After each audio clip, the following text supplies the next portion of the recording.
Hello and welcome to study IQ। मैं दिव्यांशी और आज मेरे साथ इस इंटरव्यू सेशन में जुड़े हैं गुलशन कुमार जी, जिन्होंने SBI PO 2021 क्लियर किया है अपने सेकेंड अटेम्प्ट में। चलिए सीधी बात करते हैं गुलशन जी से और जानते हैं उनका SBI PO तक का सफर। स्वागत करती हूँ गुलशन आपका स्टडी IQ पर। Thank you ma'am. गुलशन, कैसा लग रहा है इतने टाइम की मेहनत, आज फाइनली आप फाइनल लिस्ट में हैं, तो how do you feel? Ma'am काफी अच्छा लग रहा है और पापा मम्मी के चेहरे पे खुशी देखकर मुझे भी बहुत खुशी मिली है। गुलशन, जैसे आप बता रहे थे कि बहुत अच्छा लग रहा है, लेकिन मैं जानना चाहती हूँ कि SBI PO क्यों? बैंकिंग सेक्टर में आप किस प्रकार आए, जर्नी कैसे शुरुआत हुई? मैम मेरी जो बैकग्राउंड है स्टडी की वो बीटेक मैकेनिकल इंजीनियरिंग है। उसके बाद कुछ सालों तक मैंने कुछ ट्राई किया, जैसे कि गेट वगैरह ट्राई किया। तो चूंकि मेरा उसमें नहीं हो पाया तो मेरी सिस्टर जो ऑलरेडी बैंक में एज अ वर्कर है, उन्होंने मुझे बैंक की सलाह दी। और आज चूंकि बैंक बैंक में जो सबसे हाईएस्ट पोस्ट अगर आप देखें पीओ की, SBI PO ही मानी जाती है। तो मैंने SBI को ही हमेशा टारगेट किया और आज मैं SBI PO हूँ। गुलशन, जब हम बैंकिंग एग्जामिनेशन की बात करते हैं, स्पेसिफिकली SBI PO, तो ये बहुत ही एस्पिरेशनल एग्जामिनेशन है। सभी SBI बहुत सारे एग्जामिनेशन होते हैं, लेकिन SBI PO जैसे अभी मैंने कहा कि एस्पिरेशनल है, तो कैसे एग्जामिनेशन को समझा, कैसे तैयारी की, क्योंकि आप तो एक मैकेनिकल इंजीनियरिंग बैकग्राउंड से हैं।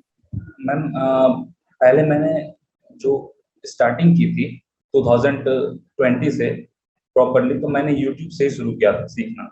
जो भी मुझे बेसिक नॉलेज चाहिए थी बैंकिंग में, कैसे हम एंटर कर सकते हैं, कैसे हम तैयारी कर सकते हैं, मैंने यूट्यूब से ही शुरू किया था।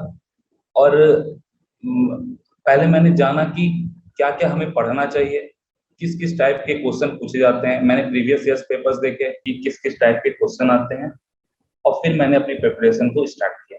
गुलशन, आप भी एक अलग बैकग्राउंड से, आप इंजीनियरिंग बैकग्राउंड से, फिर आपने इस एग्जामिनेशन की तैयारी शुरू की। अलग अलग बैकग्राउंड के बच्चे, अभी आपने बताया कि पहले एग्जाम को समझे, प्रीवियस ईयर क्वेश्चंस देखें, तो ये स्टेपिंग स्टोन होने चाहिए और उनको कैसे अप्रोच करना है? मैम जब आप क्वेश्चन पेपर्स को, पुराने प्रीवियस पेपर्स को देखते हैं तो आपको पता चलता है कि किस किस टाइप के क्वेश्चन आते हैं। और फिर आपको यूट्यूब पर ही इतने सारे चैनल्स मिल जाएंगे जो फ्री ऑफ कॉस्ट पढ़ाते हैं, जहां पर आपको ये पता चल जाएगा कि किस टाइप के क्वेश्चन को आपको कैसे मैनेज करना है, कैसे आपको उसको लेकर आगे बढ़ना है। और मोस्टली आपको हर चीज मतलब एक स्टेप वाइज चलते हुए, और जब आप कंसिस्टेंसी रखोगे तो उसमें आपको सब कुछ अच्छे से पता चल जाएगा। प्रीलिम्स और मेंस की तैयारी साथ में करी आपने, क्योंकि कई बार ये धारणाएं होती हैं कि कैसे मैनेज करें, पहले प्रीलिम्स क्लियर हो जाए फिर हम मेंस की तैयारी करते हैं, तो ये धारणा बहुत गलत है। और आपने कैसे तैयारी की? मैम मेरा इसमें ये मानना है कि आप मेंस की तैयारी शुरू कीजिए और फिर जब आप मेंस का क्वेश्चन बनाएंगे तो आपको ये पता चल जाएगा कि कैसे हमको क्वेश्चन को अटेम्प्ट करना है। और प्रीलिम्स मैम मेंस का एक स्मॉल पार्ट होता है, बस खाली आपको प्रीलिम्स में स्पीड की जरूरत होती है। स्पीड आप मॉक वगैरह जब लगाते हैं तो उससे आपकी स्पीड बढ़ जाती है और आपको तरीका तो ऑलरेडी मेंस के क्वेश्चन लगाकर पता चल जाता है कि कैसे हमको मतलब क्वेश्चन को अटेम्प्ट करना है। कई बार जो हम प्री के लिए करते हैं वही एक एडवांस लेवल मेंस में पूछा जाता है, लेकिन मैं प्री के लिए जानना चाहूंगी किस तरीके से टाइम मैनेजमेंट और एक्यूरेसी और टाइम स्पीड कैसे बैलेंस किया प्री के लिए? मैम प्री के लिए आप जब मैं तो सिर्फ मॉक्स के थ्रू ही अपने स्पीड को बैलेंस करता था। मैं कोशिश करता था, मैं अपने घर में एक छोटी सी टाइमर खरीद कर लाया था, जिससे मैं देखता था कि जो मैं अगर बुक से बना रहा हूँ या फिर यूट्यूब से बना रहा हूँ तो मैं उसे क्या कितने टाइम में उसे कंप्लीट कर पा रहा हूँ, क्या जो सर बना रहे हैं, जो जिस टाइम में सर दे रहे हैं उस टाइम में क्या मैं उसको कंप्लीट कर पा रहा हूँ कि नहीं, या उससे पहले कर पा रहा हूँ कि नहीं। इस तरह से एक टारगेट सेट करता था अपने लिए कि इस टाइम में मुझे इस क्वेश्चन को कर लेना है और उसमें कोशिश करता था खत्म करने का। लेकिन मैम शुरू में क्या हुआ था कि होता नहीं था वो कि सर जल्दी बना देते थे या फिर हम थोड़ा लेट कर देते थे। लेकिन धीरे धीरे जब आप कंसिस्टेंट करते हो किसी चीज पे तो आपका टाइम भी बैलेंस होने लगता है। गुलशन, स्टडी आईक्यू किस तरीके से आपकी जर्नी में साथ रहा? मैम स्टडी आईक्यू सबसे पहले तो मैम मैं अपनी दीदी का धन्यवाद करना चाहूंगा, क्योंकि उन्होंने मुझे स्टडी आईक्यू के थ्रू के लिए बोला था। उन्होंने भी पिछले साल आईपीएस क्लियर किया था और गौरव सर का बहुत ही ज्यादा उसमें रोल रहा था। मैम मेरे सक्सेस में भी इस गौरव सर का स्टैटिक जीके और गौरव सर का जो करंट अफेयर्स का वीडियो है वो मुझे काफी हेल्प किया अपने एसबीआई पीओ बनने में। गुलशन, क्या आपने गौरव सर का कोर्स परचेज किया था? जी हाँ मैम, मैंने अप्रैल 2020 में इनका कोर्स परचेज किया था। जब मेरी सिस्टर का कोर्स कंप्लीट हो गया था तो मैंने अप्रैल 2020 में इनका कोर्स परचेज किया था। गुलशन, मैं आपसे जानना चाहूंगी कि आज इंटरनेट की पेनिट्रेशन इतना है, इतने सारे यूट्यूब चैनल्स हैं, एडटेक्स हैं, फिर भी आपने क्यों गौरव सर का कोर्स खरीदा? क्योंकि बहुत सारे कंटेंट ऑलरेडी फ्री में अवेलेबल है। मैम फ्री में बहुत सारे अवेलेबल हैं और लोग उसे पढ़ते भी हैं, लेकिन मैम मेरा जैसा मानना है कि जो सर पढ़ाते हैं ना वो हमारे मतलब क्या बोलूं मैं, जैसे मैं आपको एग्जांपल के थ्रू बताता हूँ। जो मैं एसबीआई में क्वेश्चन कर रहा था जब, तो जो सर बोलते थे जिस बात को वो मेरे दिमाग में चलता था, और जब मैंने क्वेश्चन पढ़ा तो मुझे क्वेश्चन को मतलब क्वेश्चन पढ़ते पढ़ते आंसर मुझे उसका याद आता था कि अच्छा सर ने यहाँ पे ये आंसर बताया था, सर ने यहाँ पर ये आंसर बताया था। मैम जो फ्री के चैनल्स होते हैं वो प्रॉपर आपको हर चीज नहीं बताते, वो आपको न्यूज बता देंगे, वो आपको डीपली नहीं बताते। लेकिन गौरव सर की ये मैंने खूबी देखी है कि वो किसी क्वेश्चन को कभी कभी डीपली भी पहुंच जाते हैं, किसी किसी क्वेश्चन में जितना हमको जानना होता है उतना ही बताते हैं, और जहां पर डीपली वो बताते हैं उससे भी कभी कभी क्वेश्चन आ जाता है। और इसके लिए मैं उनका मतलब ये बताऊं कि जो फ्री में जो पढ़ाते हैं वो डीपली बताते नहीं, वो सिर्फ ऊपर ऊपर के न्यूज बता देते हैं।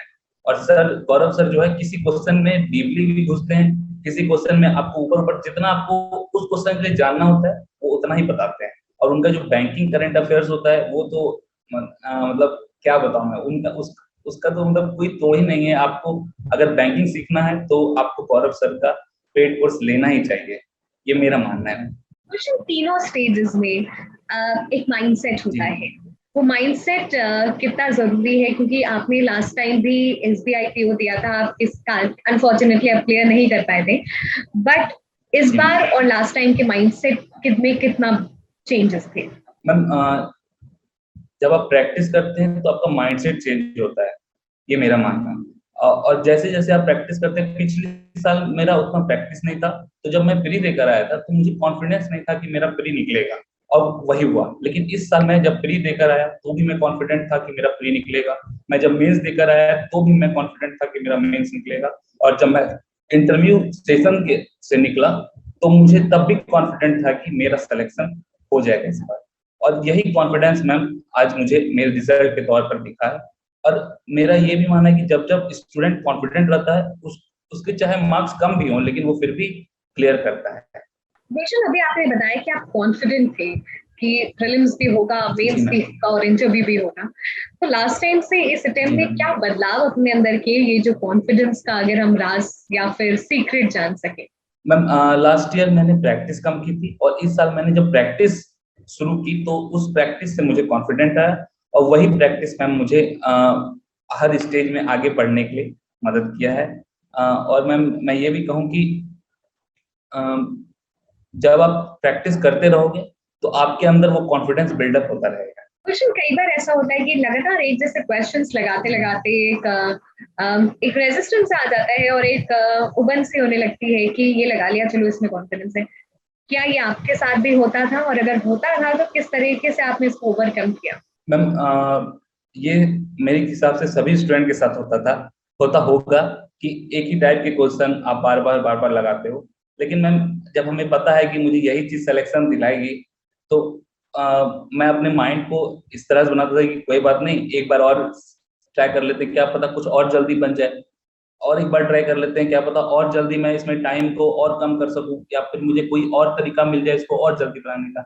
इस तरह से मैम अपने आप को मैं कोप अप करता था कि और अच्छा कर सकता हूँ इसमें। गुलशन, ये तो आपने बताया कि किस तरीके से practice makes a man perfect, और वो आपके केस में एकदम सार्थक बैठता है, और सभी के केस में कि अगर आप SBI PO की तैयारी कर रहे हैं, चाहे और भी बैंकिंग एग्जामिनेशन, तो आपको प्रैक्टिस करते ही रहना है, क्योंकि हो सकता है आप खुद भी इवॉल्व हो, आपकी टेक्निक्स इवॉल्व हो, एंड देन जब आप एग्जामिनेशन में जाए तो आप कॉन्फिडेंट रहे। जैसे गुलशन कहेंगे, प्रीलिम्स क्लियर होना है, मेंस क्लियर होना है, और इंटरव्यू क्लियर होना ही है। गुलशन, अब मैं नेक्स्ट स्टेज पे आती हूँ, और एक बहुत ही इंपॉर्टेंट डाउट्स रहते हैं सबके एस्पिरेंट्स के मन में कि मॉक टेस्ट, कितने मॉक टेस्ट आपने लगाए और कितने मॉक टेस्ट आइडियली मतलब आपके हिसाब से लगाने चाहिए और कब से लगाने चाहिए? मैम, मेरा ये मानना है कि पहले आप अपने बेसिक्स को क्लियर करो, उसके बाद आप इनिशियली आप मॉक्स प्री के मॉक्स देना शुरू करो, और जब आपके एग्जाम नजदीक हैं तो एग्जाम के 1 महीने पहले से हफ्ते में 2 मॉक्स दीजिए, और उस मॉक्स को प्रॉपर एनालाइज करते हुए आगे बढ़ते जाइए। और जब एग्जाम आपका नजदीक हो तो जब एग्जाम के 10 दिन बचे हों तो हर 10 दिन आपको प्री के मॉक्स देने चाहिए, जिससे आपका स्पीड मेंटेन रहे। और इस तरह से ही मैंने मैम अपने सारे एग्जाम्स क्लियर भी किए हैं। गुलशन, पहला इंटरव्यू था आपका, कैसा एक्सपीरियंस था? अगर आप एक वाक्य बता सकें अपने इंटरव्यू एक्सपीरियंस से। मैम, मैं आपको बताऊं कि मेरे से पहले जो पर्सन गए थे इंटरव्यू के रूम में, उसके बाद जो वो बाहर निकले तो प्रॉपर वो एकदम स्वेटिंग कर रहे थे। तो मुझे लगा कि वो ऐसा क्या पूछ रहे हैं, एकदम पूरा उन्होंने मुझे एकदम डरा रखा था। कि जब मैं उनको देखा कि एकदम पूरा स्वेटिंग होके निकले हैं वो, जबकि अंदर में AC वगैरह भी चल रहा था, ताकि ज्यादा टेंशन ना रहे स्टूडेंट्स को। तो फिर जब मैं अंदर गया मैम, तो उन्होंने बोला मुझे कि पहले आप रिलैक्स हो जाइए। और मैं ऑलरेडी रिलैक्स था, मुझे पता था कि मेरा होना है इस बार, तो मैं रिलैक्स था। लेकिन फिर भी उस बंदे को देखकर उन्होंने मुझे बोला कि आप रिलैक्स हो जाइए, तो मुझे और थोड़ा कॉन्फिडेंस मिला कि चलो ठीक है, और मैं रिलैक्स हो जाता हूँ। उसके बाद फिर मैं बैठा, उसके बाद CGM सर ने शुरू किया, वहां से हमारी बातचीत शुरू हुई। और मैं आपको बताऊं कि इंटरव्यू में कभी भी आप ये मत सोच के जाइए कि आपसे वो क्वेश्चन पूछेंगे। आपको हमेशा ये सोचना है कि आपकी नॉर्मल बातचीत होगी उनसे, और उस नॉर्मल बातचीत में आपको अपना इंप्रेशन छोड़ना है उनपे। और मेरी भी सिंपल नॉर्मल बातचीत हुई थी उनसे। उन्होंने मुझसे जो क्वेश्चन पूछे थे मैंने उनके प्रॉपर्ली जवाब दिए। उन्होंने मेरी हालचाल पूछी, इवन कि उन्होंने मेरा हालचाल पूछा कि कैसे हैं आप, ये सब। तो एकदम मतलब मुझे लग नहीं रहा था कि मैं इंटरव्यू दे रहा हूँ, मुझे लग रहा था कि मैं प्रॉपर्ली बैठकर उनसे बातचीत कर रहा हूँ, एकदम नॉर्मल वाली बातचीत। तो यानी कि ये सभी एस्पिरेंट्स को भी सीख है कि आप बहुत ही कूल, काम, कंपोज रहे। आपके पर्सनालिटी का टेस्ट है, इसलिए जो आप एक्चुअली हम घबराए ना, वहां पे आप जिस मोटिव से गए हैं उसके लिए एकदम एकाग्र रहे, क्योंकि आप 2 स्टेज ऑलरेडी क्लियर करके गए हैं, प्रीलिम्स और मेंस। गुलशन, हमने आपसे बहुत सारी चीजें एग्जाम के बारे में डिस्कस की। सभी एस्पिरेंट्स जो बैंकिंग एग्जामिनेशन की तैयारी करते हैं और SBI PO का ख्वाब रखते हैं, क्या कुछ टिप्स आपके तरफ से? मैम, मेरी तरफ से तो ये ही टिप्स रहेगा कि वो आप जिसको टारगेट कर रहे हैं उसके लिए अपने मन को उसको एकदम कैप्चर करें कि हाँ मुझे ये करना है, और उसके प्रति आप कंसिस्टेंट रहें। मैम, मैं आपको बताऊं कि मेरा डेली रूटीन होता था कि सुबह उठना है, प्रॉपर मॉक्स वगैरह देने हैं, अपने टाइम पे पढ़ना है, अपने टाइम पर खाना है, हर चीज एकदम टाइमली चलता था मेरा। और उसी का नतीजा मैम आज मुझे SBI PO के तौर पे मिला है। और मैं भी स्टूडेंट्स को यही कहूंगा कि आप कंसिस्टेंट रहेंगे तो आपको जरूर SBI PO जरूर मिल सकता है, आप भी कर सकते हैं। अगर मैं कर सकता हूं तो वो भी कर सकते हैं। तो जो मेन की है वो है कंसिस्टेंसी, और अगर आप कंसिस्टेंट हैं तो जो लक्ष्य है वो दूर है। Thank you so much, Gulshan, for joining us in this interview session. It was an absolute pleasure to have you. Thank you very much.